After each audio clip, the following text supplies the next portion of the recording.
Good evening, YouTube, and welcome back to Paisanos Music and Rock Talk. Genevieve, my co-host. Why am I here? You ask the same question every week. I know, because I still don't know the answer. Yeah, well, you still show up, so something's You going on. forced me to. I'm Forced into here. What kind of talk is that? I don't force anybody to do anything. I may badger and berate you and bribe you, but I wouldn't say forcing. One hand washes the other, my dear. You help me, I help you. And we both help King Crimson. How was that for a segue? Nice and smooth, huh? Totally. And the very first album by King Crimson, and it's called In the Court of the Crimson King. And it was one of two albums featuring Greg Lake on bass and vocals. We reviewed the other one, In the Wake of Poseidon, earlier in the channel. Please go check it out. And I also reviewed another King Crimson album called Lock's Tongue and Aspic. If you go back and check that one out too. It's only got 25 views, so if you could go back and check it out, I'd really appreciate it. Right? Those were in the depressing days of the channel. Pump up the views on that one.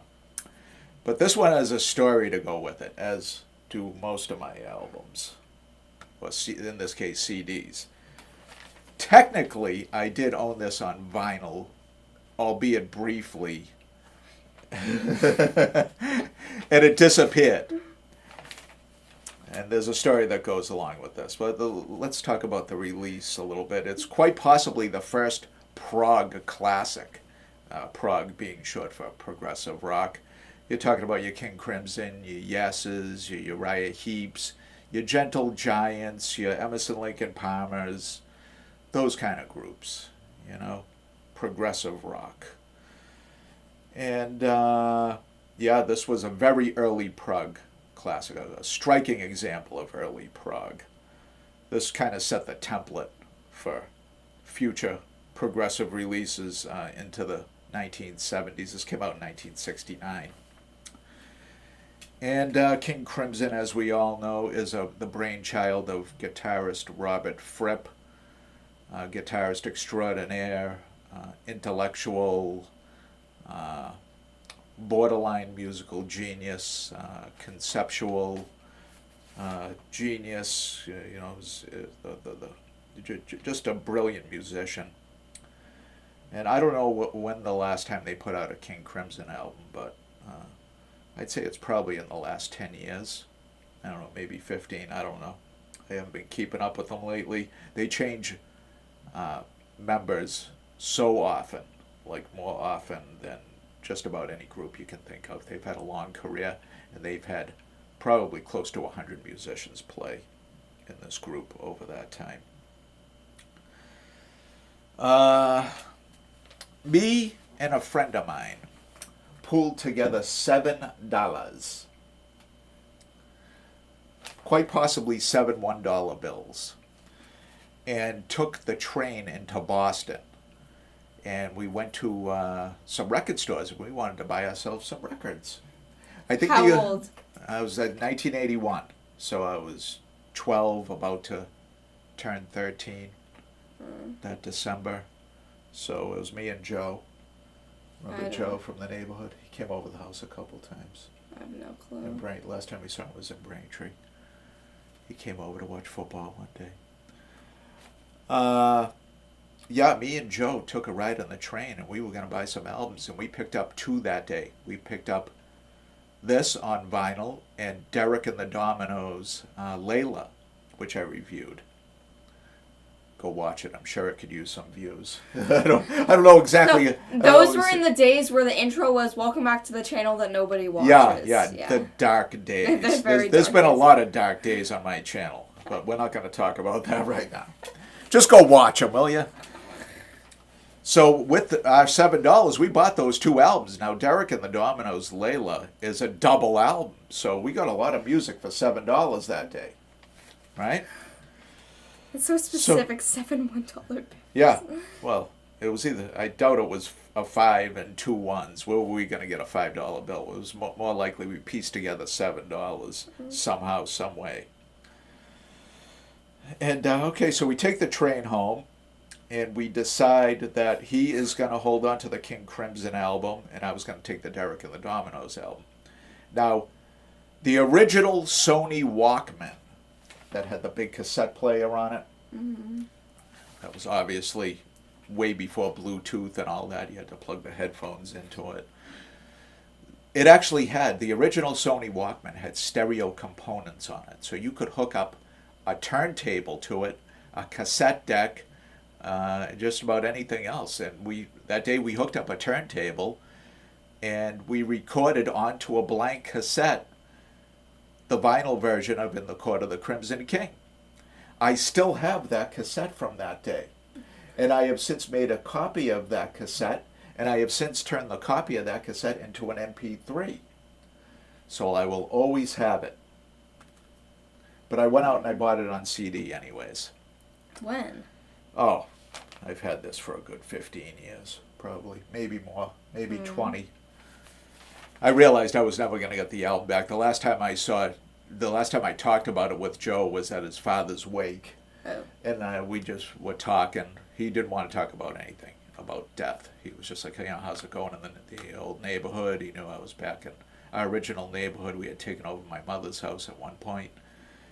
And I said, whatever happened to In the Court of the Crimson King? And he said he was at his brother's house down in Cohasset.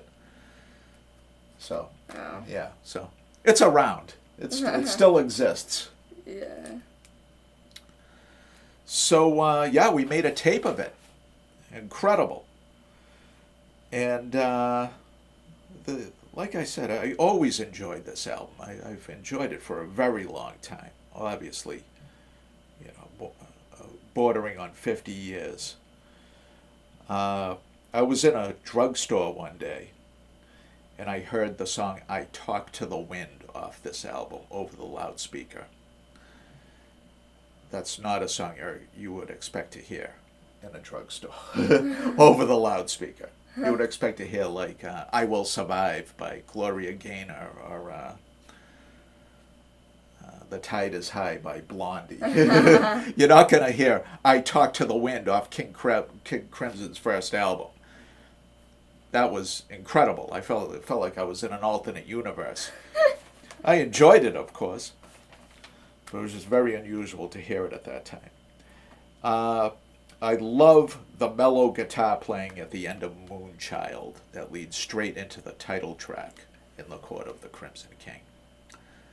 Brilliant, very lush, reverb-soaked guitar playing, very lo-fi, very low-key, by Robert Fripp, just absolutely beautiful guitar playing. Always sent a chill down my spine listening to it. I don't know why.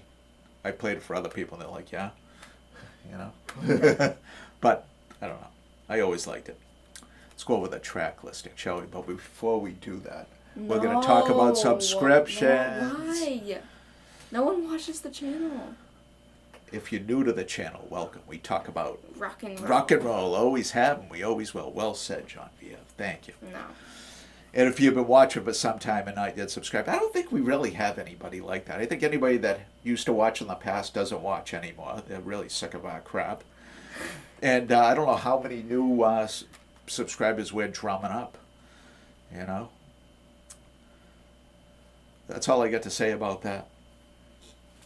Let's go over that track listing I promised you. Starts off with 20th Century Schizoid Man. Now, if there was ever a prog classic, there you go. King Crimson had a horn section at this point. It was a real show they used to put on. They toured in support of this album in 1969 as well. And they took this on the road, and let me tell you something, that must have been something to see. Followed by I Talk to the Wind that I heard in the drugstore that day. Track number 3 is Epitaph, including March for No Reason and Tomorrow. Tomorrow. Moonchild, including The Dream and The Illusion. And it finishes up with In the Court of the Crimson King, the title track, including The Return of the Fire Witch, and The Dance of the Puppets. These are all intriguing titles, I know. But I always enjoyed this. I mean, this is a great album. And even though it's only 5 tracks on this, it comes in at very close to an hour. This CD, I was taking a look at the actual CD. It's been around the block. Not as good looking as most of them. Got some blotches on it. But when I recorded it, it recorded flawlessly. So that was a long time ago. I turned it into an MP3. All right. I want to thank you guys for tuning in. Tune in next week. We'll fly by the seat of our pants yet again. I picked this album maybe an hour ago. Why rush, you know? You get all the time in the world. But I picked it because I know it pretty well. I get a story that goes with it that will be part of me forever. And, you know, it was that easy. So until next week, thank you and good night, YouTube. Bye.